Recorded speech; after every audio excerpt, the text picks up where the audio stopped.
This is the X-Zone Broadcast Network, broadcasting worldwide on broadcast affiliates and satellite program providers, including CNN Broadcast Network, Sirius Satellite Network, Star Media, Good News Radio Network, Angel Broadcast Network, Wiki Broadcast Network, and WPBN TV. For more information on the X-Zone Broadcast Network, visit us at www.xzbn.net.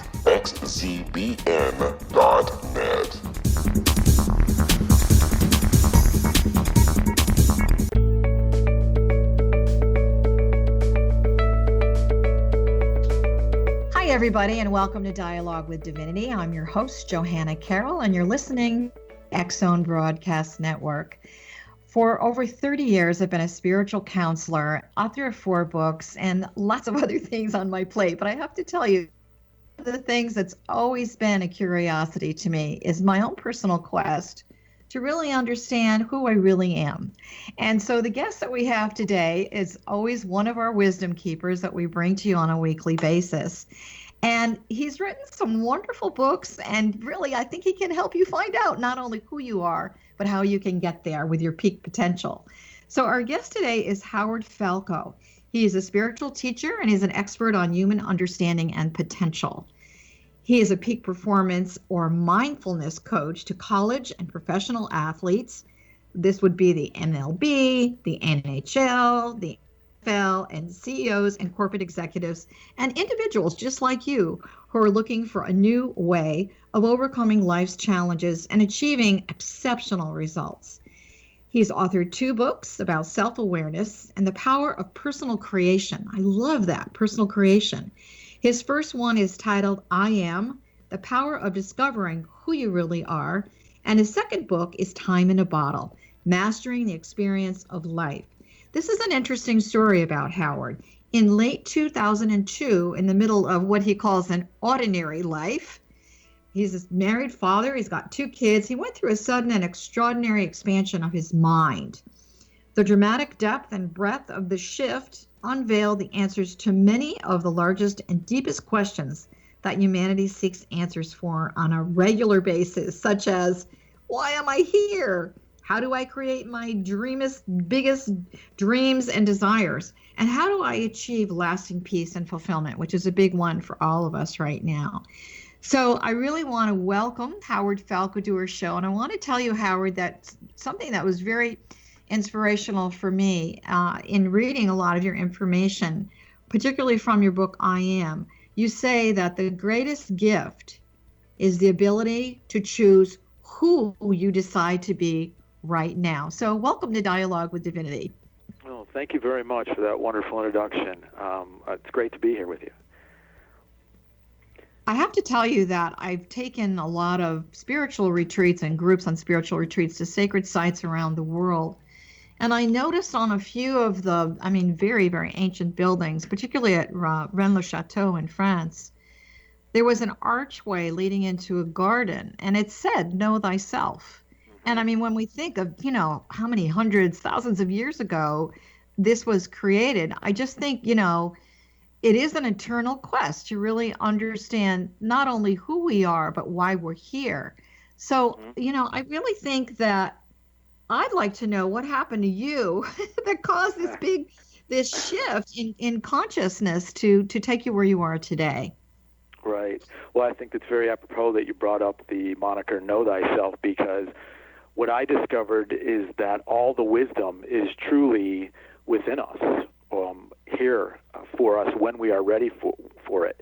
And what happened with me was I got to a place and a time in my life when I was ready to experience it. I was going through a normal everyday life, coaching club baseball, 2 little kids, married, and I just wanted to understand more about when that sense of peace pervades us, when we finally feel like we've arrived. I was working very hard all of my life to achieve the things that I thought brought peace and happiness. And so at a young age, I left from Chicago and came out to Arizona to put myself through school. I got married, check. I got a job that I wanted, check. I started to make money, check. We bought our first home, had 2 kids. All these things were sort of adding up that I thought would create happiness within me. And while I was happy with the things that I had, that contention was missing. And I wanted to know when that would arrive within me. And I thought the last thing, Johanna, was that it was millions of dollars. It's sort of the, quote, American dream. But one day I realized that that money was not what was going to bring ultimate happiness. And I had so many of the things that money couldn't buy.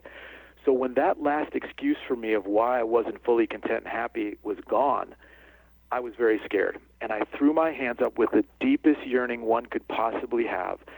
Not being religious at the time, spiritual, scientific, I just threw my hands up to the universe and said, I am truly ready to know. Wow. And I want to know. And I don't know if I'm going to be able to go on unless I do.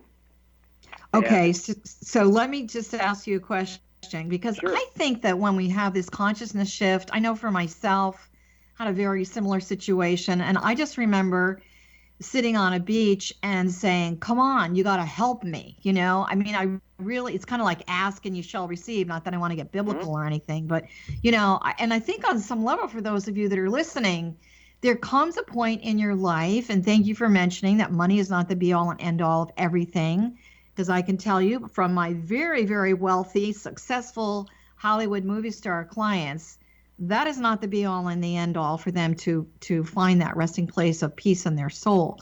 So I want to talk about this a lot, but just give me one or two words before we take a really quick break, before we can really dive into this. What were the two words in your heart that were really valuable? The two words in my heart were, I am worthy. I am worthy of understanding and knowing more. Okay, and cool. I really felt that. We're going to be right back. Thanks. Hold that thought.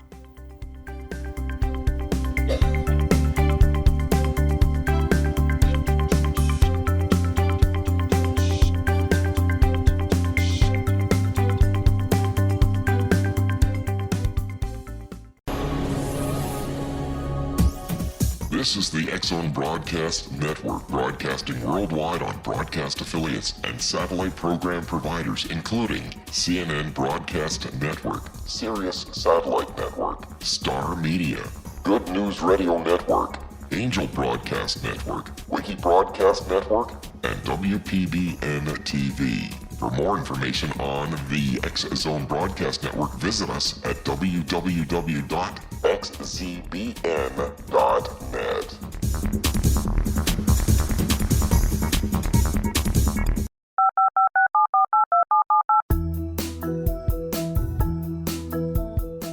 Did you know that when you're on the road with limited data or Wi-Fi, you can still listen to the X-Zone Radio Show with Rob McConnell, The Science of Magic with Gwilda Wiyaka, X-1, Dimension X, Space Patrol, and every minute of the X-Zone Broadcast Network by calling 213-401-0080, courtesy of Audio Now. No smartphone, app, or internet needed. It saves your data plan, and it's free if you have unlimited minutes. Call 213-401-0080 to listen on any phone, anytime, anywhere.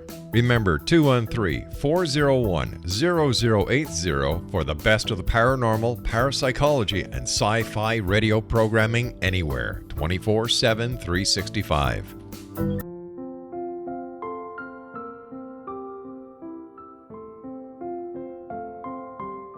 I am Dr. Carl O'Helvey, founder, president of a new cancer foundation focusing on evidence-based physical, mental, and spiritual interventions, including natural cancer cures, prayer, meditation, affirmations, nutrition, and other related holistic cancer prevention and cure modalities. These are used in cancer education, research, and financing care. I ask for your help to continue this important work by donating at www.holisticcancerfoundation.com.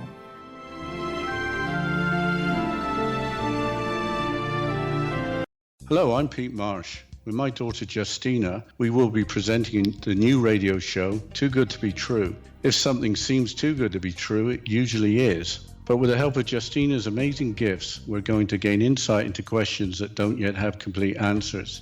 Have you wondered who built Stonehenge and for what reason? Why are crop circles found in the same region as Stonehenge and elsewhere? Are crop circles a hoax, or are they created with technologies that we have little knowledge of? Who built the pyramids in Egypt and also in other countries? How and why were they built? Was the Titanic switched with the Britannic as part of a gigantic insurance fraud, or for more insidious reasons? What caused the Tunguska event when trees were flattened over an 800 square mile area in Siberia? Will the new insights be too good to be true? Well, that will depend on what you are prepared to believe. Please join us as we start on this journey together. For more information on Too Good to Be True, visit www.xzbn.net. Little children aren't the only ones afraid of the dark. Millions of soldiers return from war zones with PTSD, anger, frustration, fear, and loneliness, much of which surfaces during the darkness of the night. You have the chance to change the lives of these American heroes. Songs and Stories for Soldiers.us provides free MP3 players for these men and women. With a list of 3 million songs in 16 different styles, 100,000 audiobooks, and 30,000 old-time radio programs, every veteran can find something to soothe and comfort them at no cost. All our players contain an 8-hour audio program designed to help veterans fall asleep. With 1,500 plus vets now participating, it's our goal to deliver 10,000 audio players this year. Go to our website at songsandstoriesforsoldiers.us. Help us help a veteran make it through the night.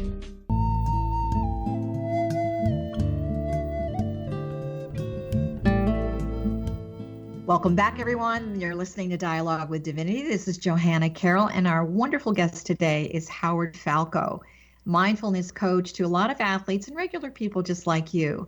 So, Howard, before we went to break, we were talking about that one, maybe, I don't know if it was a finite moment for you, just a series of moments where, the question was, were you worthy? So obviously you have found your worth, your value on another level. But the question I want to ask you right now, I think a lot of people that are listening have experienced that moment in time, and yet they didn't really act on it. They just kind of shoved it in the back of the closet, so to speak. So within your transpersonal experience, this consciousness paradigm changing for you, what do you think makes yours so unique? That's a good question, because my experience is that everybody is worthy of this. So I think what was unique about it was the depth of the desire and the readiness to give up any identity of my own self. I didn't care if it meant my own annihilation or my own death. That's how badly I wanted to know the answers. That's how curious I had been since I was a small child. And when I reached this point where I didn't have the answers, it shook me to my core. So that's when I really, truly opened up, and that's when it began to change. Because in the days that followed, I started to see how life is always answering us and always serving us. And the information just started to flow in. The first experience was I was still in the finance business at this point in my life, and I was at a seminar for dealing with the markets and how we make decisions in investments and how much we put in and the length of time in the vehicle and when we get out, and how it was based on a psychological perspective, and that we're creating the whole experience. And it was like in a moment in this class, I wasn't seeing it as far as the financial markets were concerned anymore. I realized that was my whole life. It was based on how I interpreted it, how I responded to it, how I felt about it. I was, in turn, creating it based on my response to it. And that gave me this huge sense of relief, knowing that the power to change my circumstance and to experience more of a sense of fulfillment and peace was within me. I didn't know how to do it yet, but at least I knew that power was not in money outside of me or something I needed to attain or achieve, but it was within my own perception, my own interpretation of myself in the world. And that really accelerated things. So, can I ask you a question? Because I heard you in the beginning, and this is always a trigger for me. You said you were curious as a small child. So was that just curious about life or questioning things, or just the normal curiosity that kids have? Because I feel a lot of people who are on a spiritual path and a journey and are looking for a deeper, more profound meaning, and really, are going to say, I'm going to go for it to really discover who I am. As children, they still had a connection to the other side. Do you have a belief on that one way or the other? Well, what the trigger was for me on my curiosity was when I was 14, my uncle asked me to go with him and my aunt and my cousin on a fishing trip up to northern Minnesota. And I had never been really far from the Chicago City Lights. So we got up to this place in Minnesota, which was on the edge of a beautiful lake. We had this rustic cabin. It was dark when we got there. We unpacked, put everything away, and at 14, I wanted to explore the surroundings. So I walked out the cabin door. We had a boat dock there. I walked right to the end of the boat dock, and I just stood there looking out. And I had never experienced silence before, or, quote, the oxymoron of the sound of silence. Yeah, right. And that hit me. But what really shook me, Johanna, was as I looked out into this lake, I started to see what looked like lights shining up from the bottom of the lake because there were so many of them. And I looked in one area, and I looked in another, and they were covering the lake. And for a split second, I didn't know what was going on until I lifted my chin and my eyes to the sky. And in that moment, when I saw that many stars in the sky on that night, there was a profound shift within me. I looked up at that masterpiece, and I said, wow, someday I want to understand that. So that was truly the birth of my curiosity, and I kept an open mind. I was never into a very rigorous spirituality or religion, so I had an open mind on what your idea of, quote, God is, or what the idea of how the universe works, and I let life sort of bring it to me over time, and I think that helped. You know, I think for a lot of people, I've said this before on this show and to my friends and my clients and everyone else, that being out in nature is the best church, if you will, temple, whatever you'd like to call it. I really feel that it is a reflection of our own divinity, if we can recognize that it's not separate from us. So I'm wondering, as a child then, without going into this for too long of a conversation, that you actually recognize the brilliance of your own direction, the brilliance of your own soul at that moment in time. It wasn't so much the brilliance as it was the curiosity of how that is above our heads at every moment, and that there has to be more of an understanding that can be unveiled about the nature of what we're doing here, why we're here, what our purpose is. And as I grew up and started to see all these big differences in the world between wealth and poverty and war and famine and people that experience joy and have a life that flows versus people that experience suffering, my curiosity grew, and I wanted to know what was behind that. And I always sort of had a knack of being able to talk to people or to try and understand people from a psychological perspective. And I think that was just in my general makeup. And you know, you make we made a statement in the beginning, which is part of your book, I Am. The greatest gift is the ability to choose who you decide to be right now. I'm wondering, though, if more people are inclined to look at who they are not, in other words, what's wrong with their life. I mean, how do we raise the window shade, if you will, so people can see, you know, through their own curiosity or their own quest or search, obviously working through someone like you, you know, how they can really discover this for themselves. Because I think we're so bombarded with all this negative stuff all the time, like, you know, if I don't use this toothpaste, you know, there's something wrong with me. So, you know, in the main crux of the teaching of I Am, what is your primary thesis in this book, if you will? So, unbeknownst to ourselves, we are conditioned through genetics and through our personal experiences and our upbringing and how we were nurtured to believe a certain way about ourselves and the world. And then what happens is that we live out that idea and actually collect the conditions to make it true. So who we believe that we are at the core are I am statements up until maybe a moment like this, hopefully, where we finally turn the eye on ourselves and say, how have I looked at who I am? That runs our lives. But the beauty is in any moment of our realization, we can realize that we have the power to define who we want to be, and then we have the ability to create the conditions that will fulfill this new I am, this new idea of who we are. That's why I think it's every moment offers us our greatest gift of redefinition, or the ability to define, declare, and demonstrate who we choose to be. So every moment is a moment of rebirth. However, you have to be able to draw in enough of the conscious awareness, to understand that your past is not your present, and B, that you get to choose now, when you allow more of a sense of forgiveness, love, and compassion in for yourself, you get to choose more fully now who you want to be. But prior to that moment, when we have regrets, when we have shame, or when we have the poison of guilt in our minds, we will limit what is possible for us both in thought and in action. That is why it's so key to come to a place of cleansing with our soul and see the perfection of our past without any judgment. You know, I'm hearing you speak. For me, I'm obviously writing some notes here, and I feel that the whole concept for those of you listening, if you're living in the external world, looking out there, you have a great opportunity through Howard's work to go to your eternal world, which is looking within at a deeper level. So we have, sort of the duality of external Really effects versus eternal, which is, there's no limitation on eternal. I think that's the thing. And people will tell you everything that they cannot do. But if you say to someone, okay, tell me 5 things that you're really good at, they'll go, it's really a major consciousness shift. And then I'm sure after they've gone through working with you and, people that are on a spiritual path, they'll give you a list that's a mile long. So there really is a huge difference with the external limitations versus the eternal, which is on some level. So what's the main crux of the teaching in Time in a Bottle? Because I know I love the title of the book, obviously, for many reasons.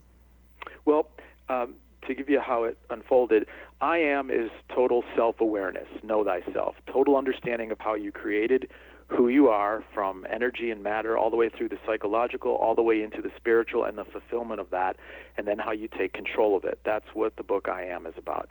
Time in a Bottle is about how time plays a role in the process of the unfolding of our lives, and how as we understand time more from the perspective of what we say we want to achieve, the gap between what we say we want to achieve, which is out somewhere in our future, and where we are now, and how that gap of time either expands and takes longer because of thoughts and feelings and ideas that are counterproductive, versus having a greater sense of awareness of the truth and the love and the perfection of who we are, that actually helps build the conditions quicker for what we want, that actually collapses time and causes what we want to come together sooner.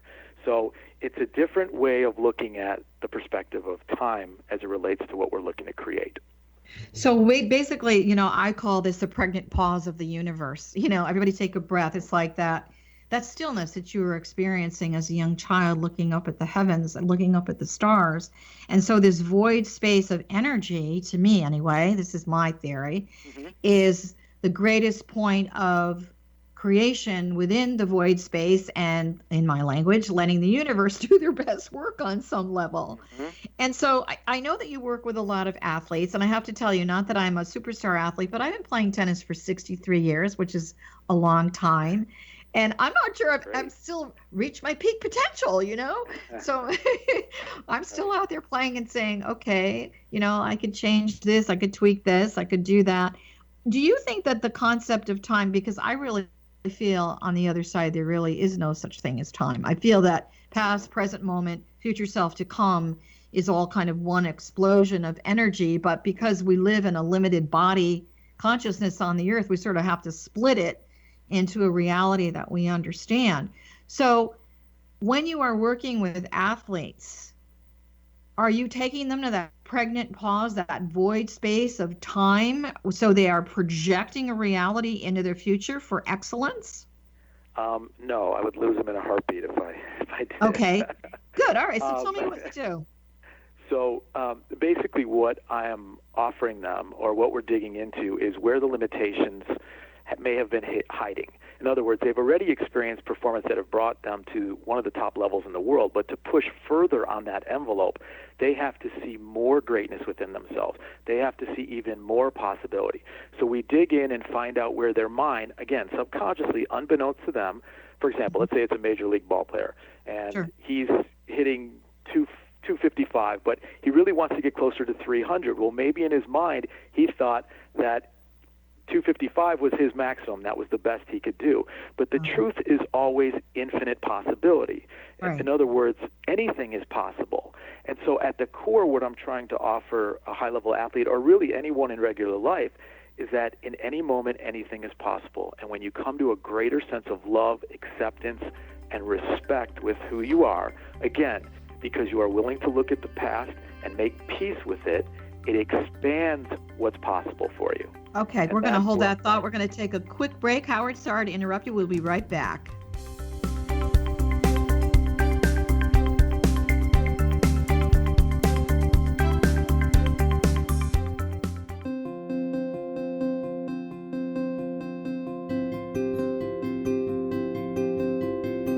Dreams are our personal gateways into infinite wisdom. Don't miss shamanic counselor and indigenously trained dream decoder Sandra Corcoran's inspiring book, Shamanic Awakening Between the Dark and the Daylight.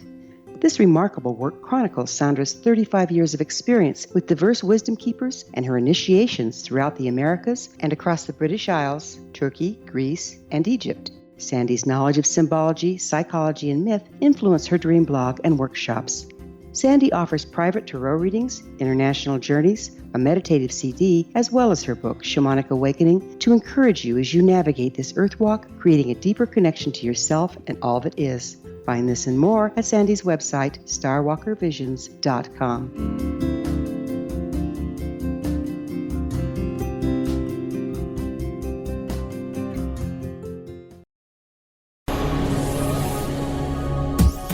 This is the X-Zone Broadcast Network, broadcasting worldwide on broadcast affiliates and satellite program providers, including CNN Broadcast Network, Sirius Satellite Network, Star Media, Good News Radio Network, Angel Broadcast Network, Wiki Broadcast Network, and WPBN TV. For more information on the X-Zone Broadcast Network, visit us at www.xzbn.net.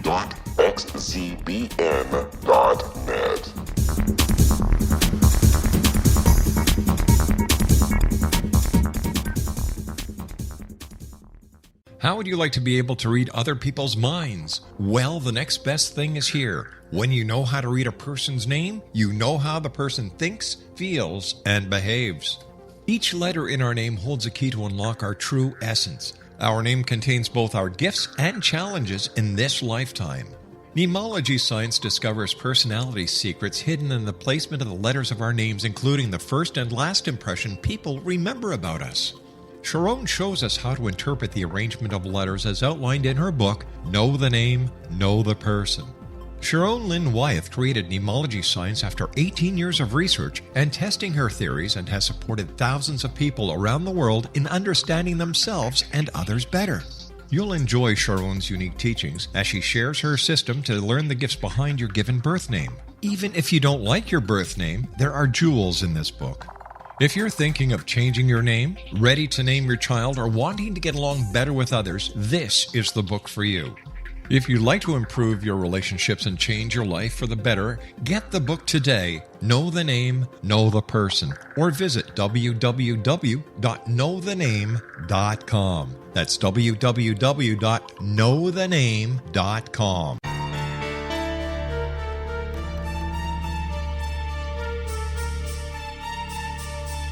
Hello, I'm Justina Marsh, and with my dad Pete, we are going to present a new show called Too Good to Be True. Together, we are aiming to discover more truths about this world and beyond. Do you have unanswered questions about the world? Do you ever wonder about aliens, conspiracy theories, or the universe? There are many shows discussing subjects such as pyramids or UFOs, but we want to relay this information based on our own research, including from spiritual means. Hopefully, listeners will be helped with their own beliefs and will appreciate the psychic insights that add to the previous research and information. We both look forward to sharing this insight and beginning this journey with our listeners. Visit xzbn.net for more information about when to listen.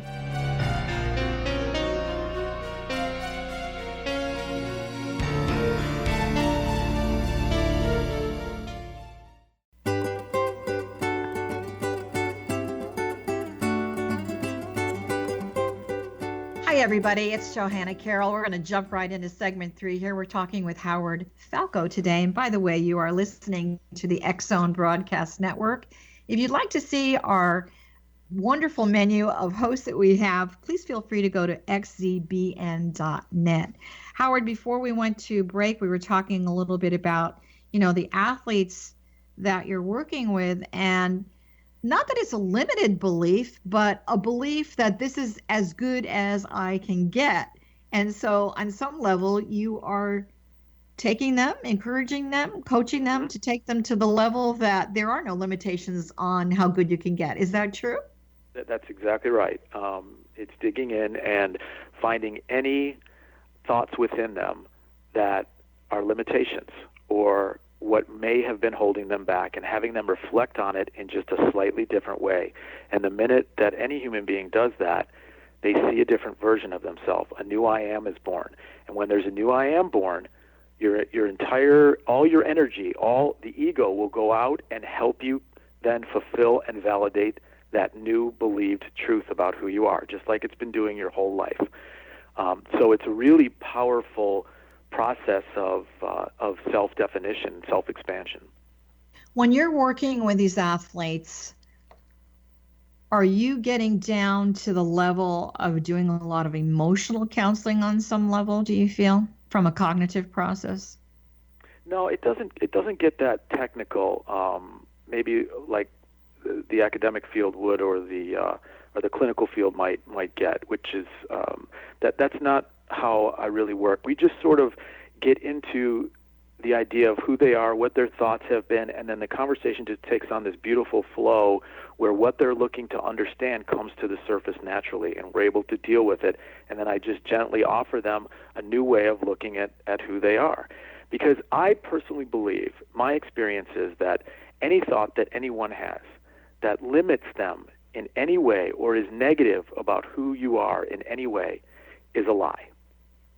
And if you can just have a moment of space to catch the thought and question it and say, number one, is it true? And number two, does it serve me in what I'm trying to create?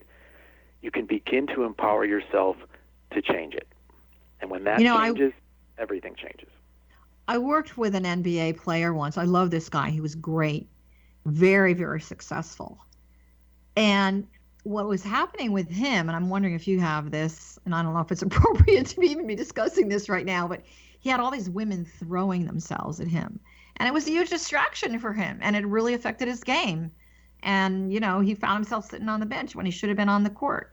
And so, our conversation in getting him to know that part of himself was, am I really being seen for who I am, or am I being seen as a means to an end for other people? And it was really profound for him because, I'm sure you find this anyway, a lot of these athletes from the time they're very young, they're being trained and groomed to hit a certain, goal, a certain level. And then all of a sudden, they're these men, and all of a sudden their hormones start showing up, and there's a lot of distractions. And then, of course, the money, and like we were talking about in the beginning, the money and the fancy cars and the clothes and all of this. And I really respected him because he wanted to come back to center. That's what he kept saying. I need to come back to center. And it wasn't center court. It was really center, within himself. Right. So I think as individuals, whether we're a professional ball player or just an average person, we do have these distractions. That's part of that external versus the eternal pathway that we're on. It doesn't mean that we have to blow everybody, out of our lives, but how do you handle a situation like that? I mean, there's a lot of pressure on professional athletes to perform, to have a certain lifestyle. How do you guide them through that process, or even the average person that calls you? So for athletes, it's just a matter of what your intention is. Is your intention to be better or to be one of the best in the world? Then you have to take a look at the distractions and learn to have more discipline, to be more controlled when it comes to those distractions, because there's going to be a lot of them. With fame and money and power comes a lot of people pulling on you in different directions. And so it comes down to their intent. And if they're in the room with me, I already know their intent is strong to begin with. So it usually is an easy answer for them when I ask them that, and then the next time and I always tell them, don't feel bad about anything that's happened up to this point, because that doesn't do your mindset any good. Right. What's important is how do you want to define who you are in the next moment? So when you're in a situation where you're tempted, what kind of decision will you make going forward? Because that's the only moment you have. And the minute that you change that decision, you're going to change the outcome of your life, and you're going to lead to more success for yourself because you're going to have more focus. And it's the same thing for individuals. It all depends on intention. What is it that you're trying to achieve? Do you believe that this universe is working and is on your side? I mean, right now it's really interesting. We're having this conversation. People are listening. Right. And for those that are listening to these words, there's an exact reason that this has entered their space. Correct. There's been a curiosity, there's been an intention, and maybe the whole interview will be great and you'll take it all in, or maybe you'll just catch one sentence or one word that changes everything for you. But the point is, the universe is serving you, just like it's serving you, Johanna, just like it's serving me, in our intention in some manner. And when you feel that from life, you start to get more trustful of your circumstances, and you start to open your eyes a little bit wider to see, what is life bringing me, and how does this help wake me up a little more, raise my awareness and my consciousness, and help me to be more empowered towards what I want to create. So I have a saying that I feel that our intuition is the telephone line to the divine. And I know for a lot of guys, they just say it's my gut, it's my gut feeling.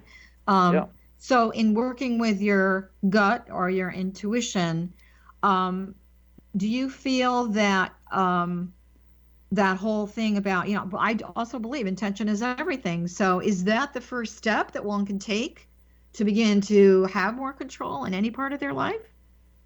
No question that intuition, when people start to listen more to their gut or the feeling that runs through their body than their head, they're on their way. I always say that your head is right 50% of the time, but your gut is right 100% of the time. I like that. If you can get into a space where you're just a little more calm in your walk, you'll start to connect more with that feeling of intuition, and you'll be able to use it more and trust it more versus talk yourself out of it because fear in your head or regret or shame or guilt is clouding that intuition and not letting it come through enough. So when you get to a more peaceful state of mind with your own soul, with your own being, that those faculties can open up more, and again, you become more empowered, and you start to live life in a little bit more of a flow. So in the metaphysical teachings that I've been doing for over 30 years, I feel very strongly that your intuition speaks clearly within the first 3 to 10 seconds. So it's talk about gut. It's a kick in the gut, kick in the butt on some level. So it's immediate, right? It's immediate information. It is instantaneous. What happens, though, I personally feel that a lot of people go in and they start to edit it. It's like, well, wait a minute, did I really hear that? Exactly. So now you're worse off than you were before. So for those of you that are listening, if you have that gut feeling, that intuitive feeling, and you know what Howard and I are talking about, don't doubt it. Trust that connection, because that connection is really pure. That's going to take you on the next step in your life. So we talked about time. We talked about intention. Let's talk about, why do you think people suffer? And then they continue to make the same choices. To me, it's like, okay, let's get on the merry-go-round again. Here we go, round and round. Here we go. So what is it? Because they don't trust themselves? They don't listen to their intuition? What do you think is really happening? They haven't changed the idea of who they are. And so they keep seeking the fulfillment of what they believe to be true. Not what they want to be true, not what they think is true, but what they believe to be true. The example I use often in interviews or when I'm speaking is the one of criminals with rap sheets. So they get out of jail, and within a few months they find themselves back in front of a judge who's looking at this rap sheet and saying, how many times do you have to come back in and get punished longer and longer and longer before things change? The reason things don't change is because the identity of that individual has not changed when they come out of jail. They still believe themselves to be an ex-con, a criminal, no good, unworthy. And so because of that, their ego must go out and find the right people and the right circumstances for them to validate that process to them. One of the most powerful statements in the book that in I Am is the idea that mind must become matter, thought must become reality, and I, however we each define that, must become am. That is what we're working to know, that I am, that I exist. The question is, how have you defined I? can you reflect long enough to be able to empower yourself to say, that's no longer who I am, this is how I define myself? And then can you follow through in your thoughts and actions long enough to create a new self? So That's I'd the like question. to add, I'd like to add to that. I always say, okay, listen, God is going to slam you into the sidewalk until you get it. And every time you get slammed, it's going to hurt a little bit more. So how many more times do you want to bang your head on the sidewalk? So, I do think, maybe some people are invested in that, repetition. However, for those of you that are listening, I know you're not. So you have an opportunity to get off of the merry-go-round, stop negative behavior that's not serving yourself or your soul on any single level, and go out and buy both of these books, but particularly start with I Am. So we talked about time. We talked about the whole thing of intention. You're teaching. Give me a couple of really quick examples. How does this translate for the average? And here's a good example. There's so many people that are miserable with their jobs. They get up, talk about a merry-go-round treadmill. They get up, they have their coffee, they go to the office, and they, they're not invested. They feel like, they're hiding in a cubicle or whatever, totally unfulfilled, no creative spark at all. What's the first thing that you would say to them to, sort of light a match so they can see something new and different? Yeah, it's a great question. And the question is, what is your intention? What do you want to create for yourself? What vision do you see that's different than this one? And number two is, how bad do you want it? Because that will, that desire is what will allow an individual to live through the ebb or the retrenchment that may occur in the process of creating something new. Remember, for a new wave to start, there has to be a big ebb or a big swell first. So it's unavoidable in many cases, unless you're extremely financial well off, that people have the luxury of saying, yeah, I do want to change my jobs, but I can't afford to. I understand that.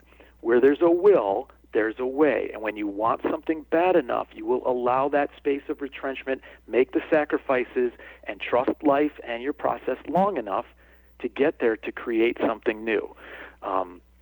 And anybody that's ever done it has had to go through it.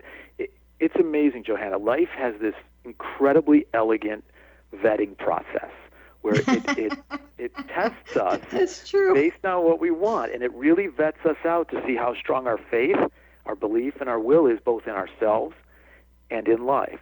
So that's what I offer people. What do you want and how badly do you want it? I had an experience, and I know that you and I are, similar paths, a little bit different, obviously, in some ways, but I was in corporate financial healthcare for a long time. And I remember pulling into the parking lot and actually getting nauseous. That's how much I did not want to go into my office, Yeah. And I kept saying, okay, God, I know you got a bigger plan for me than this, I know there's a bigger plan. And so, I bailed. I just left. I called it my corporate crash moment. And everyone was saying, how can you do this? How are you going to pay your bills? And I'm like, you know what? I had just started my spiritual practice, and I just knew that if I gave it the energy it needed, it would take me to greater than what I had at that, hospital system. And it did. So anyway, we're going to take a quick break, and we'll be right back with our last segment.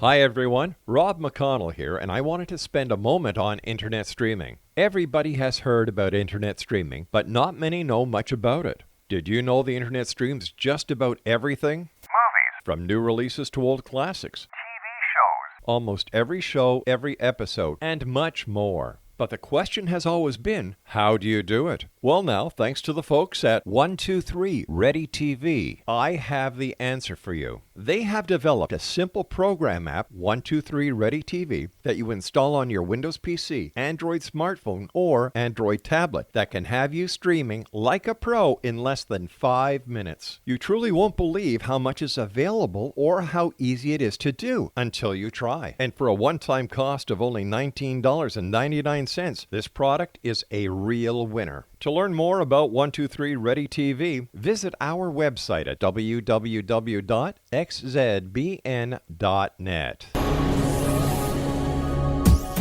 This is the X-Zone Broadcast Network, broadcasting worldwide on broadcast affiliates and satellite program providers, including CNN Broadcast Network, Sirius Satellite Network, Star Media, Good News Radio Network, Angel Broadcast Network, Wiki Broadcast Network, and WPBN TV. For more information on the X-Zone Broadcast Network, visit us at www.xzbn.net.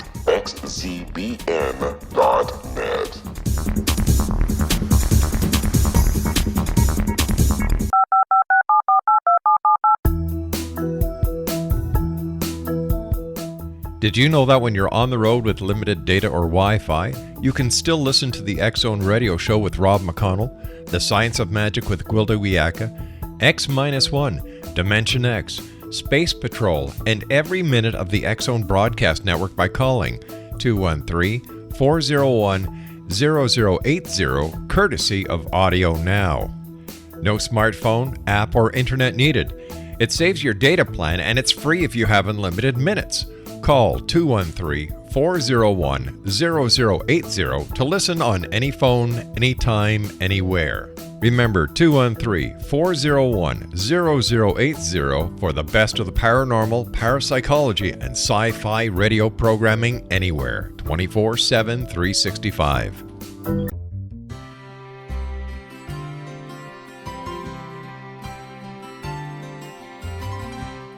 True healing must address 4 levels: physical, emotional, mental, and spiritual, for us to live joyful and productive lives. We tend to treat 3 of the 4, leaving the spiritual languishing. If you're tired of the same dysfunctional patterns cropping up in your life, Soul Balancing is for you. Trixie Phelps, owner and founder of Soul Balancing, is a naturally gifted energy healer trained in numerous esoteric forms, including shamanism. Trixie has created a powerful modality that safely and effectively clears your energetic field. A Soul Balancing session can remove interference, heal trauma, and restore your hope. Contact Trixie for a life-changing long-distance session today, www.soulbalancing.world.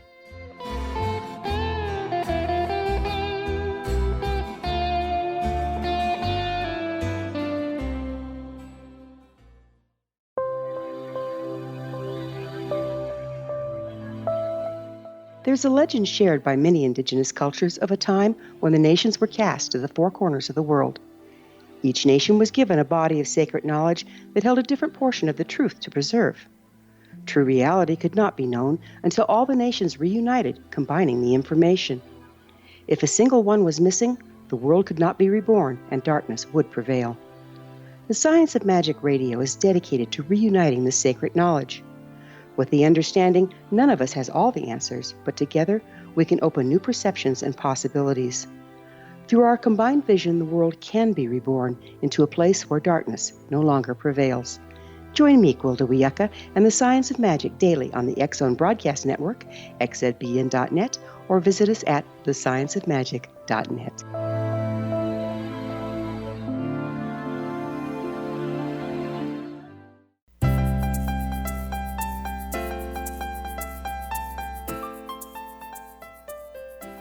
Welcome back to our last segment, everyone. This is Johanna Carroll, and you are listening to Dialogue with Divinity. Howard, before we go any further, how can people find you? Where can they buy your books? What's next? What's going on? Give us the update. Absolutely. Well, my main website is howardfalco.com. That's Howard and then F as in Frank, ALCO.com. There's a bunch of information up there. Or my other website for athletes is totalmindsports.com.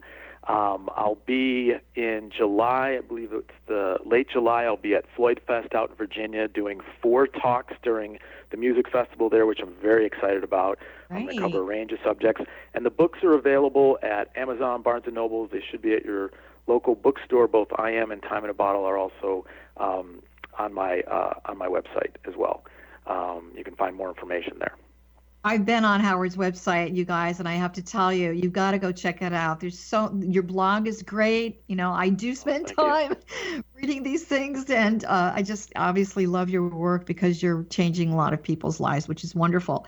So, you know, I think that when, you know, people really are honest, and for all of you that are listening, and I can speak for myself on this, the one thing, my main intention is to be happy.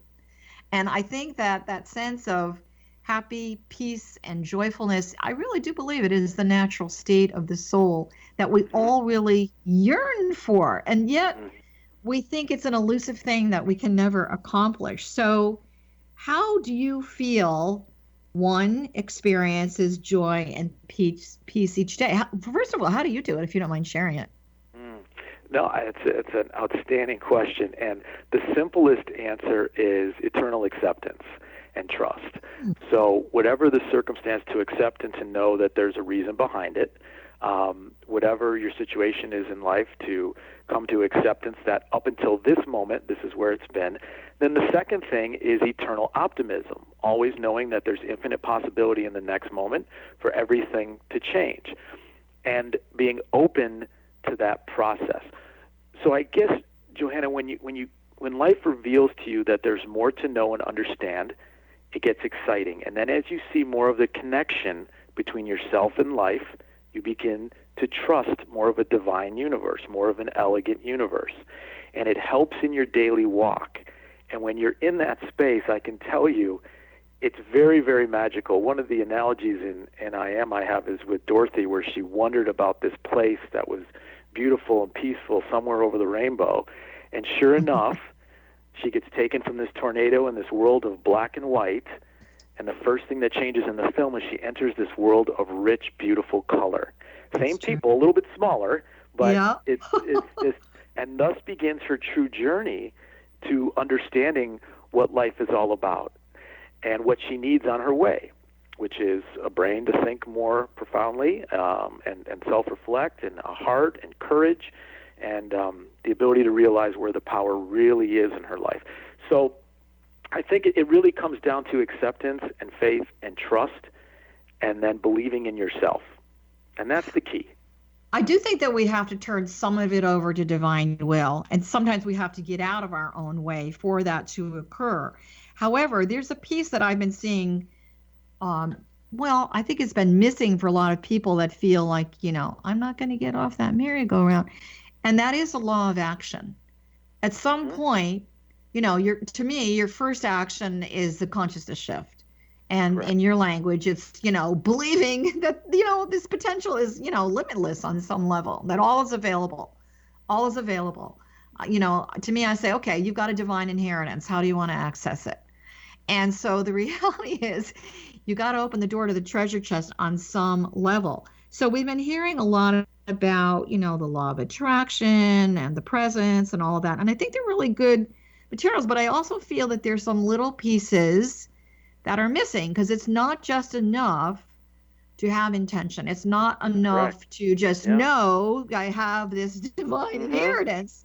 I know now I got to open the door. How am I going to access it? So in your I am, how is it a little different than the current law of attraction? Not that we're bashing that or anything, because it's good material, but there's a piece missing, and to me it's like you got to do something. You can't correct. Just law of action. Really, you're spot on with all of it, and the piece that's missing is self-love, coming to infinite and unconditional self-love with who you are, seeing the perfection of your past. Now, I know when people hear this, they're going to say, but what about when I did that? And what about when I did that? The point is, at that moment, when you did that, no matter what you thought you knew or what you were supposed to do, you did the best you could. The damage is when you think you haven't done the best you could, and you have regret, and you think you should have changed it. You carry this energy within you of self-indignation or repudiation, and it limits what is possible for you, because the universe can only grace you with what you will allow for yourself. Nothing more, nothing less. But this isn't what you think. This is at the most fundamental level of your soul. That's why to heal your soul, to see the love that you are, and the perfection, the opportunity is the key that allows you to access all this abundance. Now, there's a process, and you have to be willing to accept that there's a process to put conditions together. And in this quick fix, instant gratification world, sometimes it takes time. But when the farmer plants the seed, he doesn't get to pull fruit from the tree the next day. That's right. He has to nurture and cultivate. And so when you plant new seeds, give it time. Be patient. Trust. So for those of you that are listening, we're in springtime right now. Nobody went out and yelled at the roses that it was time to grow. This is the same thing. Yeah. Natural energy. And the natural energy is the nature of your soul. A couple of years ago, a book called The Lost Art of Loving. And the whole book was, I wanted to understand, I had gone through some health challenges with my heart. And I thought, okay, what's really going on here energetically? Have I sucked in all of the people that I've been doing counseling with for the 30 years? I wanted to see the correlation between self-love and my own emotional state and my health, And so I did a lot of research on a lot of ancient, and it all went back to the ancient teachings where I feel all great things happen is to really know thyself. Because when you really know yourself, you can't help but love yourself unless you're judging yourself all the time. So for those of you that are listening, I love this whole concept of the elegant universe. It is elegant, it is loving, but it's only going to present you manifestation wise to the level that you really do love yourself, So it is to thy own self be true on some level. What do you think in your books, what's the most important piece of information that a reader can take from either I Am or Time in a Bottle? That every moment offers you another opportunity to change it all. This moment is your moment. You haven't wasted a single moment in your entire life. It has all led you to this one. So we're told that this metaphysically is called the Aquarian Age, which is the age of self-love, compassion, wisdom, understanding, and that we have left the Piscean Age, which was the age of victimization, suffering, greed, jealousy, cognitively we would call it. And so I see a lot of people on the bridge walking back and forth, and so if you have someone, and I'm going to speak to people that are listening right now, if you've really been suffering over something that you've been carrying around in that suitcase of your life, maybe for lifetimes, how would you tell that person to put the bag down? Do they need to actually review some of this stuff? Do they need to go into therapy? Obviously they need help, so coaching from you obviously is a big factor. How can they just even throw the suitcase away? Because they're still going to be affected. For instance, your example about the criminal, they have such a perceived notion of who they really are rather than what they did, right? Correct. It depends on the will of their intention. Okay, goes back Do they to that. want it bad enough? Because intention is the mother of all creation. And so if they truly intend to change, will they be open to it? And for other people for people listening who are talking to other people, the whole key with other people is non-judgment. To give them the space to know that you can't know every step they've taken in their whole lives or why they've done the things that they've done, but you're not going to judge them for it. You're not going to take anything negative from them, but you're also not going to judge them. You're going to have compassion, because that's what will open up the lines of communication with them. That's really good advice. Also, one of the things that I've been working with a lot of my clients lately, and I think it might fall into your work, is the concept of enough. Well, enough doesn't mean limitation. It means, the instant gratification that you're talking about before. Well, if I have this car, I'm going to feel better. If I have this watch, I'm going to feel better. If I have X amount of dollars in the bank, I'm going to feel better. Instead of being peaceful and happy, content. We're talking about, again, external versus eternal. So if you have a client that comes to you and says, I'm never going to get that promotion. I'm never going to, I'm never going to be on my game. I'm never going to be one of the top, 5 all-stars, very quickly before we say goodbye to you. How would you work with that person? And I'm actually asking those of you who are listening to really listen to this response. Well, I would point out to them how their words are actually going to be self-fulfilling prophecies. If you believe you're never going to get something, you're never going to act for it or towards it, or you're going to destroy it, even if it starts to manifest itself. So believing that you're worthy of it and believing in the truth of infinite possibility is a huge start towards opening your mind to something new that can happen. Then it depends on your will and your belief and how much, how far and how long you're willing to go to achieve it. But everybody is worthy. Everybody. That's wonderful. Howard, we want to thank you so much. My pleasure. Really, congratulations on everything that you're doing. You're obviously opening a lot of people's hearts and souls to a whole new level. We want to thank you so much for being on our show. And My good pleasure. luck. We'll see you in the future. Sounds good. Thank you.